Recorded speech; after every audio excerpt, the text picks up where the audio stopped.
আমারে কয় তুই মশা মার, আর আমি মশা মারি, ও আরাম করে ঘুমায়। হ্যাঁ, ঘুমটা কি? হ্যাঁ, এটাই হচ্ছে আমার গরু। হ্যাঁ, আসলে ও আসলেই, মানে আমি ধারে আসলেই কী করবে জানেন? আমি ধারে আসলেই মশা যখন আমাকে মারতে দিবে, মানে আমি বুঝি যে ও আসলে আমাকে বলতেছে যে মশা মারো, তো আমি মশাটা মারা ধরলেই ঠাস করে শুয়ে পড়ে। আর আমি, আর হ্যাঁ, এটাই এবার কোরবানিতে ছেড়ে দেবো এবং বিক্রি করে ফেলবো। মানে বিষয়টা খারাপ লাগে যে আসলে একে বিক্রি করে ফেলবো।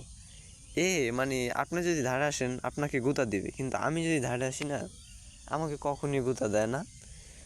আরও বড়, আমি যদি তাকে বুঝতে পারি সে আমাকে কি বলে, বলে যে এখানে মানে খাদ্য দাও কিংবা মাছি মারো, তো আমি যখন মাছি মারিতে যাই এ একদম শুয়ে পড়বে, একদম একদম ঘুম, মনে হবে যে একদম সে মরে গেছে। কোনো আত্মীয় আছে দেখেন, মনে হয় যে সে জীবিত, কিন্তু আমি যদি একটু ওখানে যাই না, দূরে একটু যাই না, তাহলেই মনে করেন যে উঠে পড়বে। আর আমিও এসে প্রতিদিন মশা মারি, কী আর বলবো বলেন। আসলে বোবা জিনিস, দেখতেই ভাল লাগে। দেখেন কীভাবে ঘুমাইতেছে, ও কান্ডা ফাইটটা ঘুমাইতেছে। কোনো মানে কোনো আছে?